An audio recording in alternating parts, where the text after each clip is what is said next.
Chapter 2, Finding Support on Campus.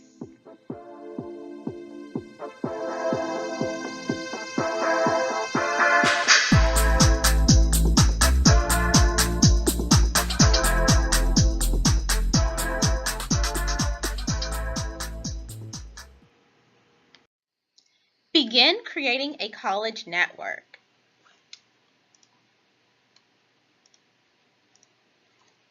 Mentors come in all sorts of forms. An instructor you have worked closely with in the classroom, your boss, a coach you see regularly, a peer, or a college staff member.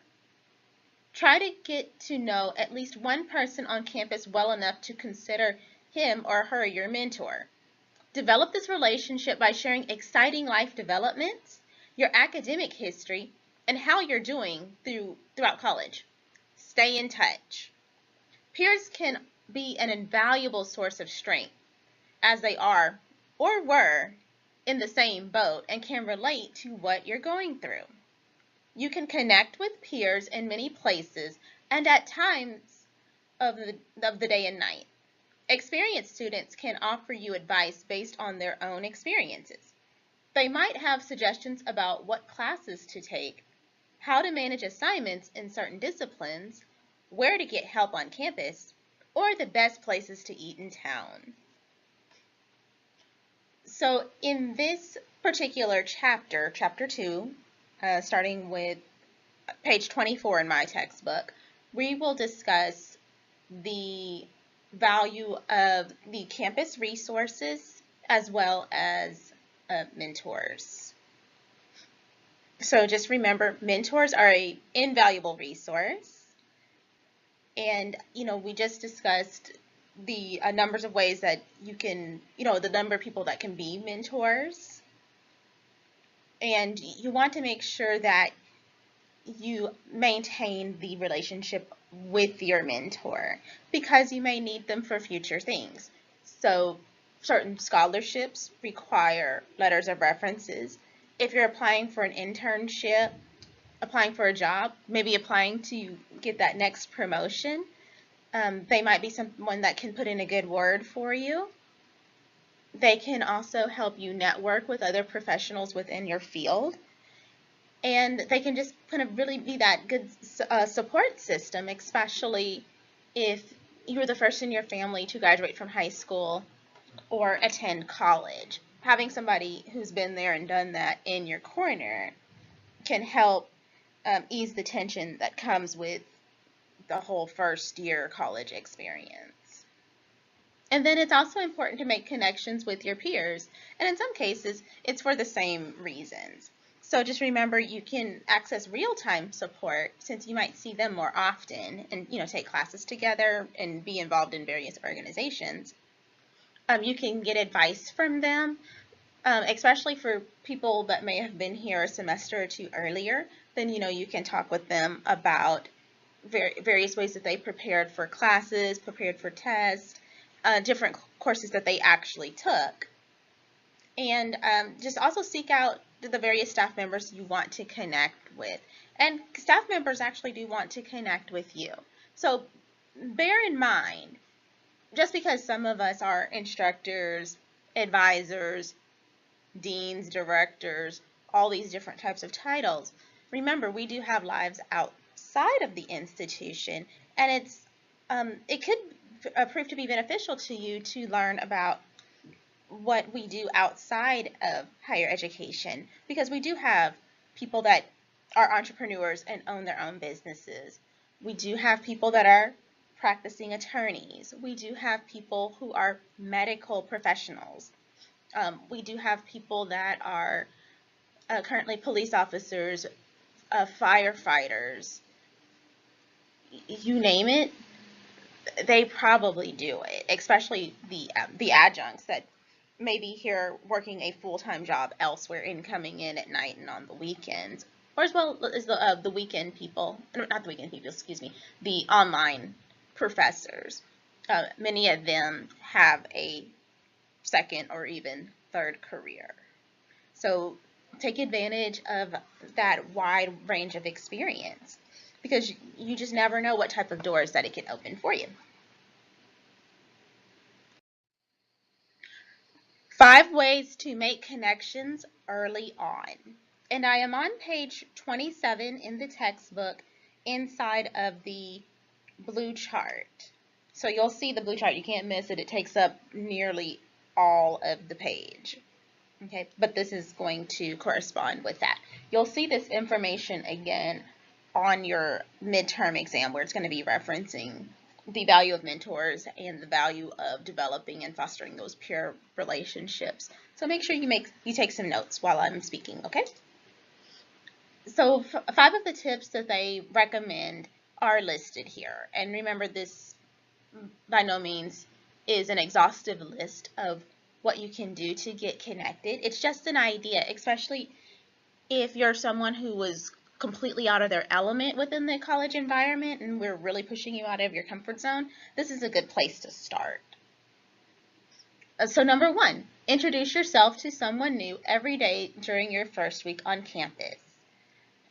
Now we know that this isn't easy, but it gets easier with practice.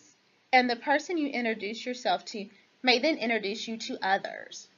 So an example of this here is my first semester at UT, so rewinding back to 2003. I lived in the dorm at that time, and 2 of the computer science students, they were second or third year? Let me think a second. They were going into their 3rd year of studying at UT.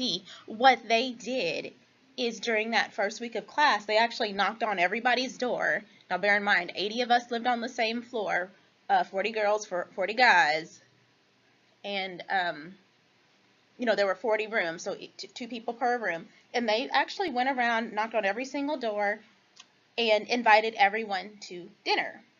And we would actually have dinner down in the dining hall, so you would see that there were long tables reserved for the 10th floor of Jester Center for us to all eat together and get to, socialize and just, pick each other's brains about different classes, study tips, and, where to go in Austin because there's so much to do. The university was right in downtown. So a lot of places you could just walk to, take the bus, and later on during that time you could take the rail system once they've completed that. Number 2, invite classmates and peers you meet to lunch or dinner, which I just gave you that example right there. So that does is it puts you in a casual setting for you to get to know some of the people that you might be taking classes with, you might be entering your programs with, and in some cases you might end up working with. So again, just network and take advantage of those opportunities as they present themselves. You never know who could be listening and who can help you out. Okay, so number 3, write a list of what you love to do when you're not studying and find an activity to participate in with others. It can be easy to make a connection if you're able to find commonalities with others. Participating in activities that matter to you is a way to meet others who share the same interest. So now let's take this a step further, because I know with us being here on campus in the night and the weekend classes, since you guys can't actually stay here, these are designed to be commuter campuses, and I see people just so many times, they'll come out the parking lot, they'll go to their one building, and then they'll leave, and they may or may not have even said 2 words to anybody, and they have no idea where anything is located. They haven't made any type of connections. There's no support system. There's nothing there in case something happens, like there's some sort of emergency situation, they get sick. Because trust me, you name it, it's happened over the past couple of years, and you want to have that backup.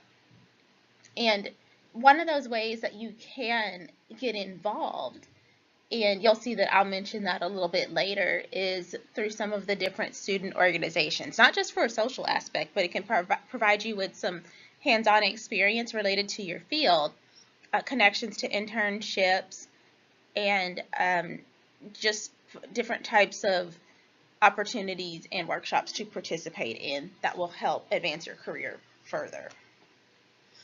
And number 4, form a study group with classmates.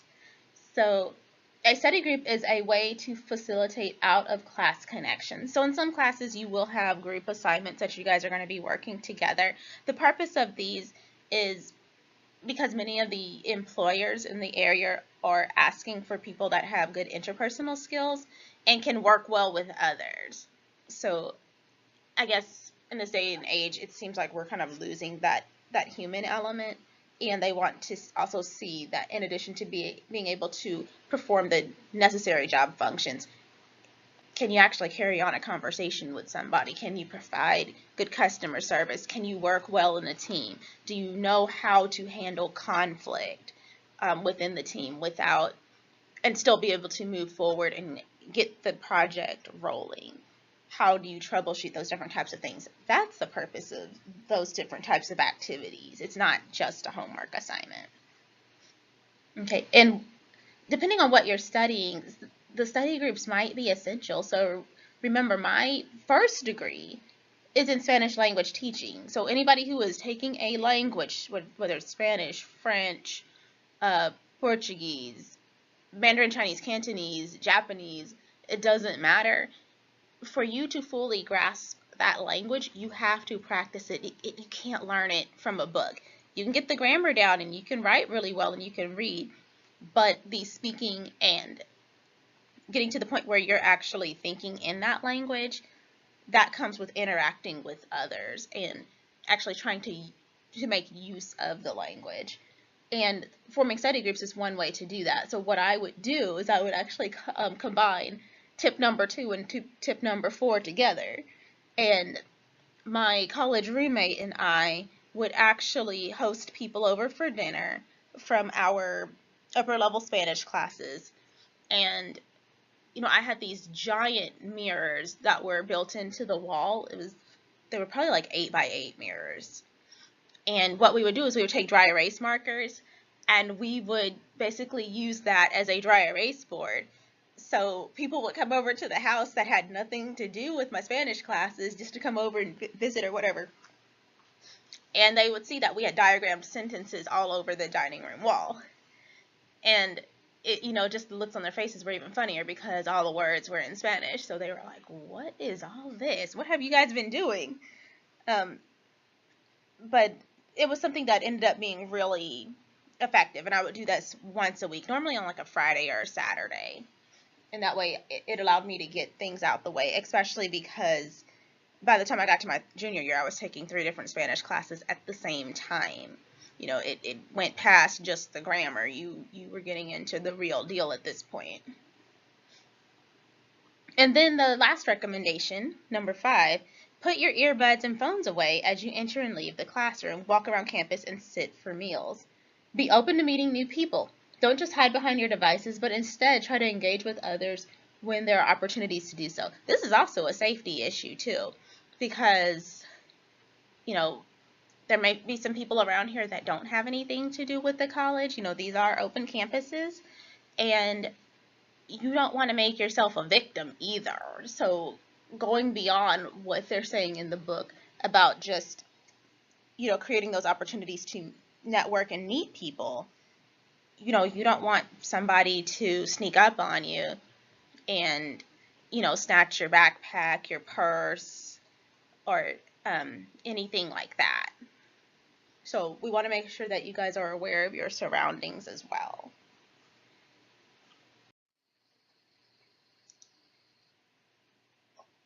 Okay, so moving on from page 27, and now we're kind of going into page 28, just under the little cartoon that's on there.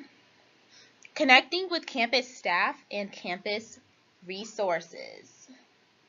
So just keep in mind that the names of these offices may vary by institution, and the resources they offer may be slightly different, but your college is likely to have a resource similar to the ones listed here. And also, with us having 6 campuses, in some cases we offer the same resource across the board, and in other instances, because the different campuses specialize in different career clusters, sometimes a particular office is exclusive to one or two locations. So just kind of keep that in mind. And they're going to kind of give you an overview of what some of those offices are. So the Academic Advising Office is the first one that they mention. And again, I'm on page 28. So that's the full-time office that I actually work out of. And we can help you choose classes, discuss academic planning, and answer other academic questions you might have. So this can, so we can also help you guys with not just coming up with a degree plan and sticking with the classes that are on there and making sure that you're on track. We can also help you with preparation for that next step, whether it's transferring to a university, whether it is trying to secure an internship or gainful employment, or if it's just to go ahead and just transfer out and continue your studies. Whatever your path is, just know that we are available as a resource. I believe there's 111 of us across the district. So the ratio is like one advisor per 1,600 students. Yeah, just FYI. And then they mention some of the other specific academic departments. One thing that we have that's relatively new is the first year programs office, as they refer to it in the book.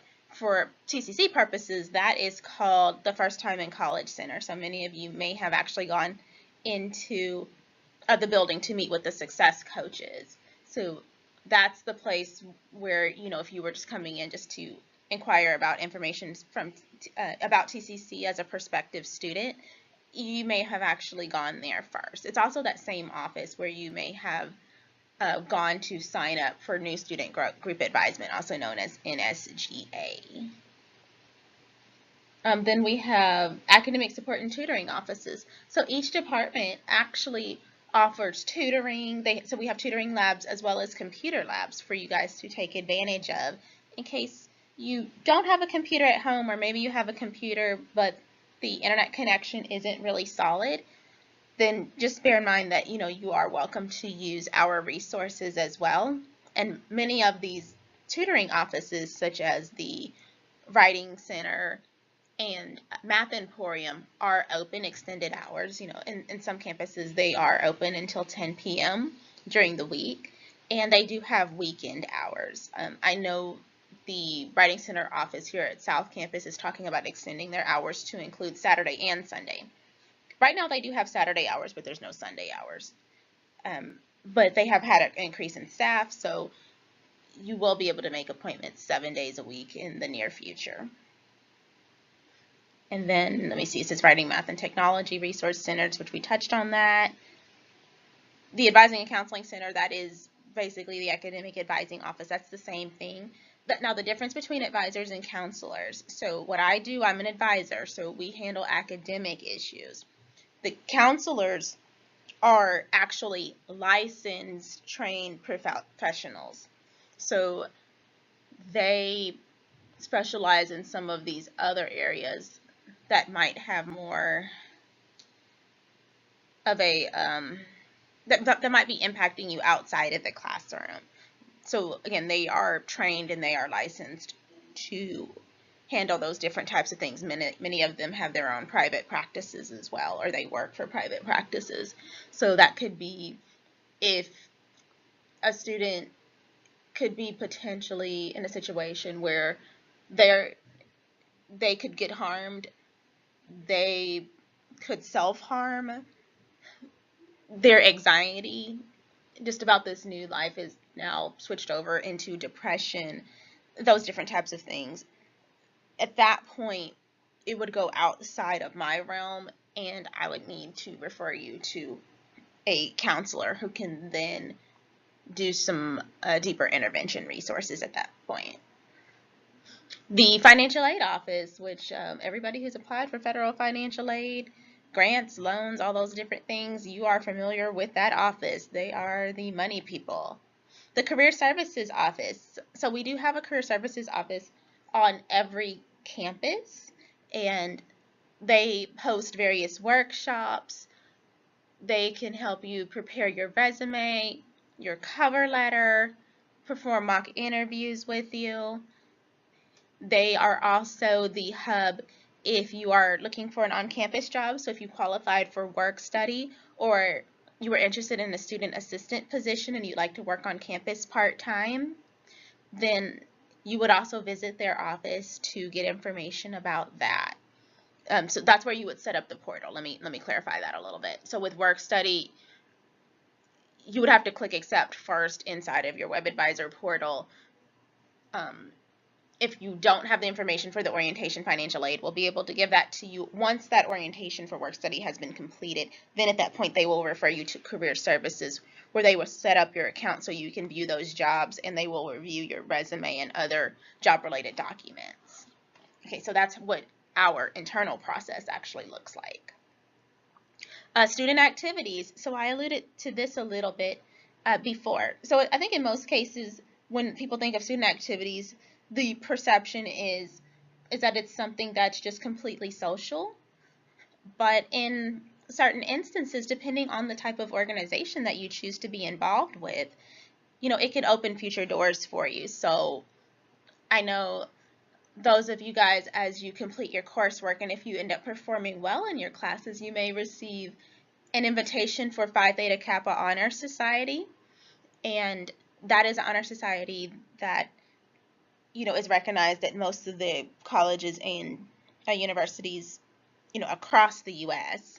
And they offer some pretty good sized transfer scholarships. So if you get in there, then some of your money to transfer to a university has already been secured.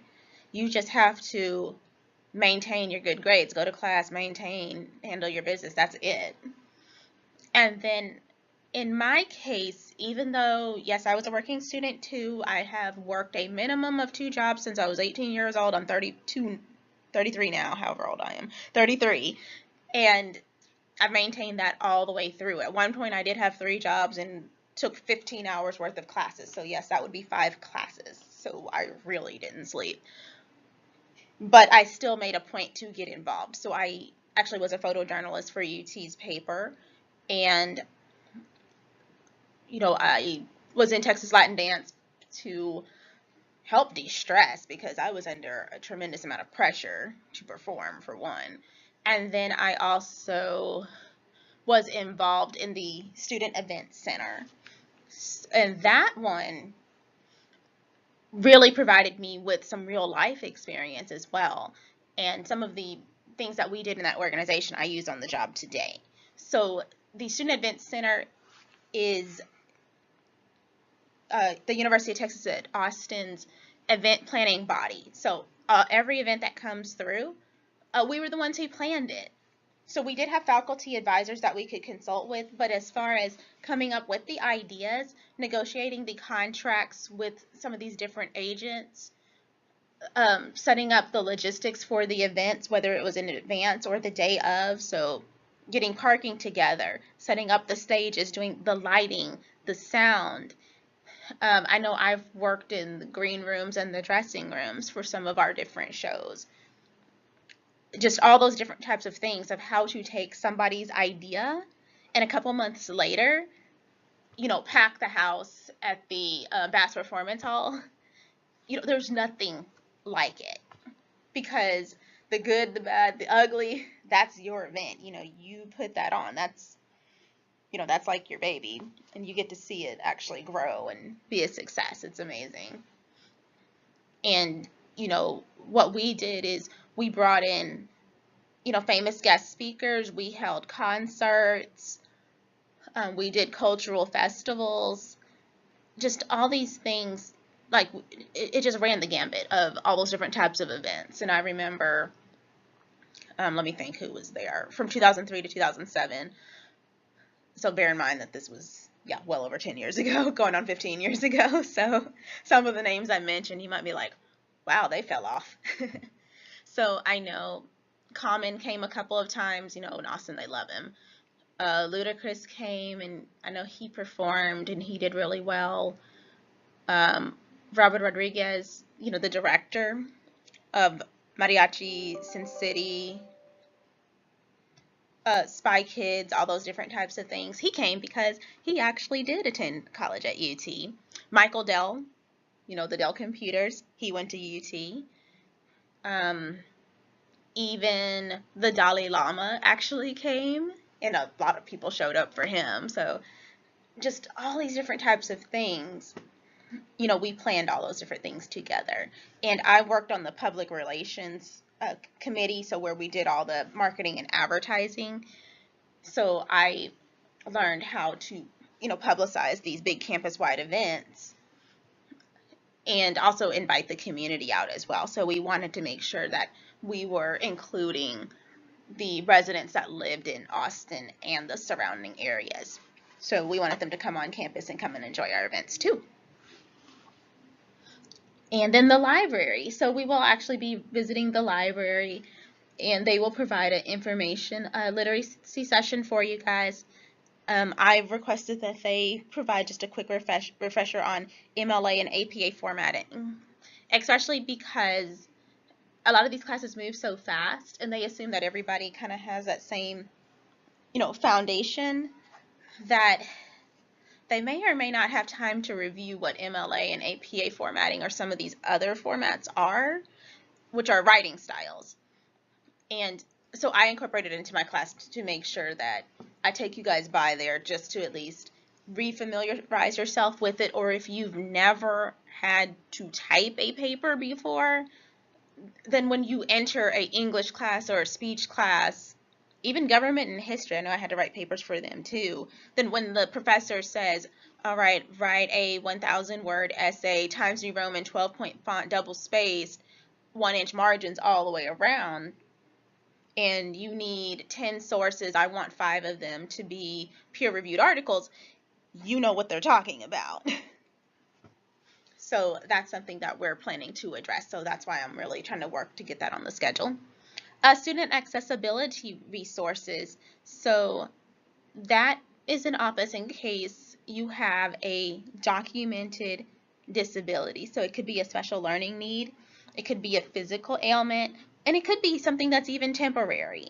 So this is the way that we would be able to make those different types of learning accommodations for you to help level the playing field. So I've had students with visual impairments, students that were legally blind, hearing impairments, autism, Asperger's, learning disabilities, dyslexia is common, traumatic brain injuries, PTSD is really showing itself, as well as just some temporary conditions that have popped up too that people don't think about. But I know I can say I think every year that I've been here, I've had a young lady that was expecting a baby, and it never fails where they get put on bed rest, about 2 or 3 months in advance. Well, school has barely started, and now we're in a situation where they can't physically come to class anymore.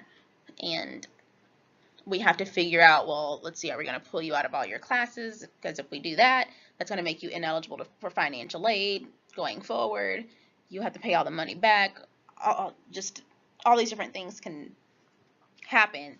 So that helps us get our paper trail together. I've had people that have had to have surgery. Things happen. I mean, even with me, with my procedure that I had to have, I had major surgery back in June. I didn't find out about that until December. So this time last year, I was going around like normal. I had no idea. So even I've had to make certain adjustments.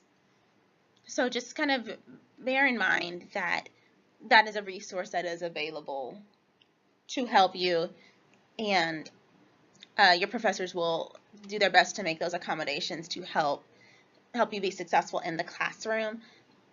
If you do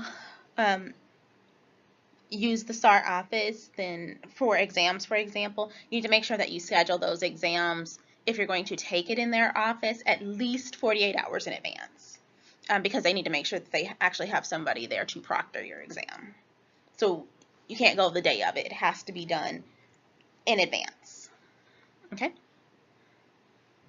And then student organizations kind of falls under student activities.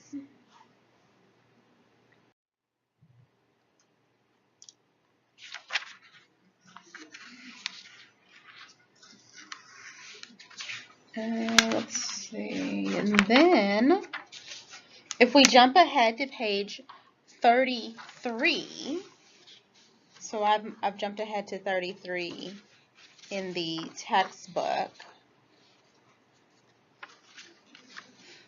then what they'll also do is they're going to give you a list of different resources that you can find online. So notice that you see some of the on-campus resources as well as some external partnerships that are available as well.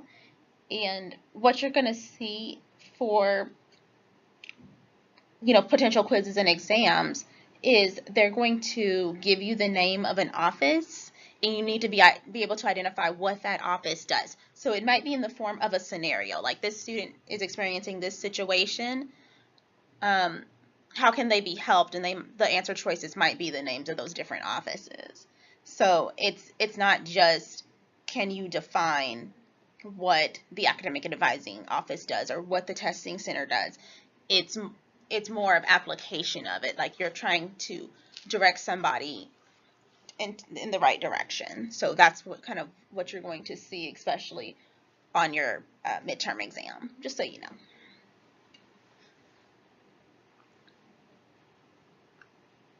And yes, that whole chart is an entire page on page 33. And then just be mindful that instructors are part of your network as well. So don't forget the support you can receive by visiting your instructors after class or during their office hours. Email isn't your only means of communication. So yes, you can come see us. We like visitors. Instructors usually post their office hours during the week when they are available to meet with students. So that's the definition of office hours during the first week of class. Talking privately with your instructor might feel a bit daunting, but these meetings can make a big difference in helping you understand the material. The academic rigor of college courses usually surpasses that of high school courses, so you might find yourself struggling. Meet with your instructor. They will see your effort and your desire to succeed, even if your grades don't match, and will try to help you. So yes, we are aware that there is a learning curve because not everyone was prepared the same way before coming to us, because we do know some of you guys are coming straight out of high school. Some of you are coming to us after taking a few years off. Some people are changing careers. Some people have been out of school and they decided to raise families, go into the military, travel, go into the workforce first, and now they've found themselves needing to advance their professional skills to be able to move up in the workplace. So, we are aware of those different types of things. And when you come in for office hours, you can use it just as an opportunity to introduce yourself, for one.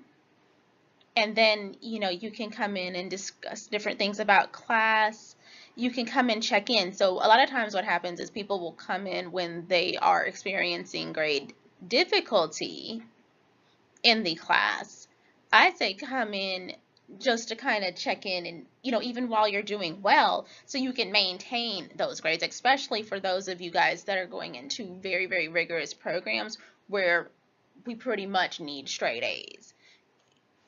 We can't afford for you to get a C and then we have 2 weeks to try to figure out a way to bring the C up. We need to be proactive and prevent that situation from happening in the beginning. So that's what that's going to take. And then, share your academic struggles, so make sure that you're being transparent. And, I have students that come to my office hours all the time. I think my most recent class, every single student came at least once, just to, if for nothing else, just to check in, just to see how they were doing. This is also a key for you to help build a relationship with your instructors, because guess what? you have jobs that you may need to apply for, that promotion you need to apply for, you might need a reference. Scholarship applications, I can tell you right now, you will need academic or professional references. You'll probably need references to apply for your universities, and even at the grad school level, that's going to come into play. So even for me, I'm thinking about applying for a doctoral program to go get my PhD. All the schools that I've looked at, it says right there you need 3 references, and at least one needs to be a professor that you had in your master's program. So I had to make a point to make an impression on my professors, even though every single class I took over the past 2 years was online. So, and I did that in the form of a phone call, just to make sure I was able to build those connections, because I didn't want, my chances of getting into a top tier university to go by the wayside just because I didn't reach out. It's like I did the work, I have the grades to get in. I don't want that one thing keeping me out. Okay. So let's go on. Second to the last slide. 5 questions to ask during office hours. So this starts on page 35, so it's actually kind of split in half. It's a kind of light bluish gray chart, and it goes into page 36 in my textbook, and it basically highlights what's in the chart. So these are some questions that you can think of when you're getting ready to come and see us, and I'll go through these with you really quick. So I'm still struggling to fully understand this concept. Are there additional examples, evidence, or an experiment you could share with me that illustrates this particular class concept? So this is the purpose of you guys taking the VARK Learning Styles Assessment, to identify whether you are a visual, an auditory, a kinesthetic learner, or if you learn by reading and writing things. So when we're teaching in class, especially for these short classes, we may be teaching via one learning modality. But if you come in during office hours where we can work with you one-on-one, that will allow us to work with you in the learning modality or the learning style that actually works best for you. Let's see, number 2, could we debate this topic out loud so I can test my paper argument? And I have people do this all the time. I typically do schedule my students to come and meet with me one-on-one when they're getting ready to write their papers, because a lot of times people know what they want to say, but I notice that they experience writer's block, or they just have trouble getting started. Like they have the details ready to go, but they don't know how to do the introduction, or they'll have most of the paper done and then they'll get stuck by the time they get to the concluding paragraph, and they have everything ready to go and they get stuck in saying, well, I'm not sure how to tie it back all together. I feel like I went off on a tangent. And so that way we're there to help with those types of things. Number 3, do you have any study strategies that you can think of that work particularly well for this type of material? So there could be different types of study tips that can go well with some of those different types of things. So what I experienced is, especially growing up, I was a very, very strong kinesthetic learner or tactile learner. I learned by doing and by touching things. So I was the kid that got in trouble for taking things apart because that's how I learned how they worked. I took the remote control and I would completely take it apart, but I could put it back together. And I used to get in trouble for those types of things. But that's how I learned. And I noticed as I got a little bit older and the coursework began to shift and it got away from memorization type of techniques to more of application of techniques, then I noticed my learning style started to shift a little bit. And it shifted depending on which language I was performing my coursework in. So if I was performing math homework assignments, then I would study one way. But if I was studying for my practical phonetics class or my introduction to Hispanic linguistics class that were taught 100% in Spanish, and these were advanced junior and senior level Spanish courses taught by native speakers, then at that point, I noticed that I learned a little bit better by listening and by writing as well. And I came up with different ways to help myself retain what I was listening to. And then I noticed that I had trouble switching back and forth with the languages throughout the day once I started taking more. So that even helped me with organizing my class schedule. So I separated all my Spanish classes onto 2 days a week, and then all my classes that I took in English were on completely separate days. That way, you know, Monday and Wednesday, if I had, well, I had to take 2 math classes. I took pre-cal and statistics. If I had a science class, history or government or anything like that, I would put those on Monday, Wednesday. And then if I had like my Spanish classes, like a Spanish lit class, advanced grammar, composition, business Spanish, all those different types of things, I would put those on Tuesday, Thursday, and I would keep the entire day in the one language. Because what was happening is I started writing my papers and I would switch languages and not realize it. So yeah, the college level, if you're taking language, because those instructional techniques are so beefed up, they force you to learn it. And it will challenge you in a way that you've never been challenged before, even if you are considered a native speaker in the language.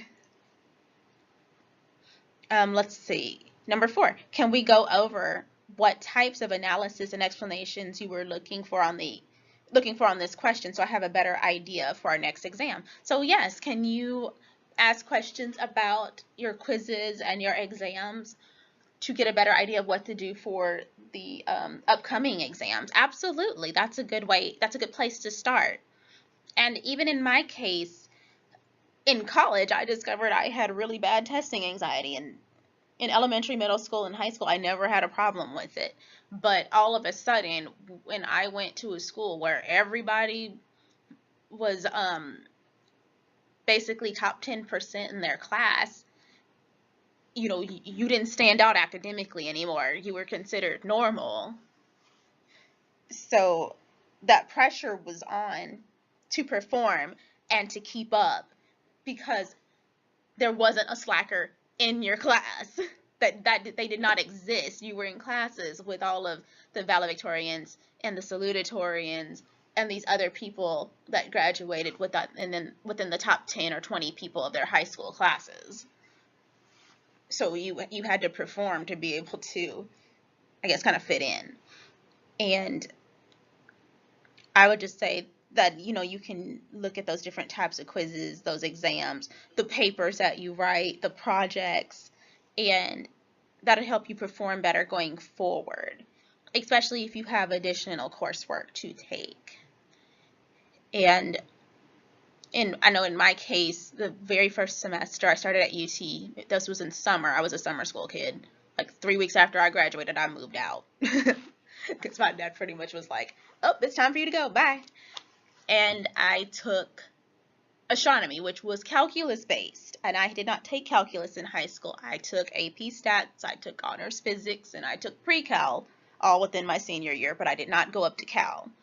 So here I am in a 5-week course, and my professor's talking about limits and derivatives and differential equations, which I was familiar with them because my friends had taken the course, but I didn't know how to perform those functions, which was just the foundation for me to even do my homework. So I couldn't do my homework at that time. And I think I was in her office hours every day just so she could teach me the calculus, so then I could turn around and say, okay, now I can actually read my homework, and now I can actually do it. And to this day, I'm still trying to figure out how I got to be in her class, because if you would have saw my exams, it didn't match up. But I think she took into consideration that I went to office hours, I went to all of her review sessions, I went to everything, and got some extra credit points or something like that out of that. You know, and I made sure I did all the extra credit she had. I made sure I did not skip a homework assignment. and it made the difference for me. And then the last one, is there any additional research, readings, or video materials I can look at? Any hands-on experiences I can engage in, or any experiments I can do to broaden my perspective on the topics? So there could be different things that you can find, you know, on YouTube. There could be audio books. There could be various articles, like peer-reviewed articles in some of our different databases that will help expand your knowledge. I know I'm a big documentary person, so when I was teaching the social studies portion of the GED exam, and in those classes, for those of you guys that aren't familiar with that, you, as the instructor, you are teaching math, reading, writing, science, and social studies in the same classroom, K through 12, in however long your class is, whether it's 2, 3, or 4 hours. Crash course in years of education. Their exam is timed, and it's also on the computer. So if the student doesn't have a technical background, you're teaching that as well. It's probably one of the hardest things that I've ever had to teach because there's so many moving parts. But what I would do to help students prepare for that social studies portion is I would have them look at some of the PBS documentaries, KERA, the stuff from the History Channel, stuff from Nat Geo and A&E, to help reinforce some of those main events that took place in history, whether we're talking about stuff that happened during colonization, going up through World War I and II, and coming up into recent times. And that way I noticed that helped that information stick, because they had a lot of material to try to cover in a short time. So that's my 2 cents on that. And we're going to go over to the last slide. And this is going to align with pages 37 and 38 in the book. Ask questions and get help often. So I'm on page 37 of my copy of the textbook. So in case your pages are a little bit different, I'm looking at the very last 2 pages of chapter 2. The transition to college is hard, and you might still feel uncertain, overwhelmed, and alone. Even though it may seem that everyone else knows what to do, many students hide their real fears and struggles. Anxiety is understandable as well, and perfectly normal. Luckily, you don't have to manage the challenges of college alone. Seeking assistance is key. In college, you are surrounded by an extensive support network: peers, mentors, instructors, friends, and family. Speak with advisors such as myself, mentors, instructors like me, academic center staff, tutors, or counselors when you have an issue. Don't underestimate the level of support you may receive from fellow classmates and upperclassmen. Reaching out to a family member and friends can also provide a level of support that is integral to feeling secure on campus. So this is the conclusion of chapter 2. Thanks for tuning in, and we will see you next time. Thank you. Bye-bye.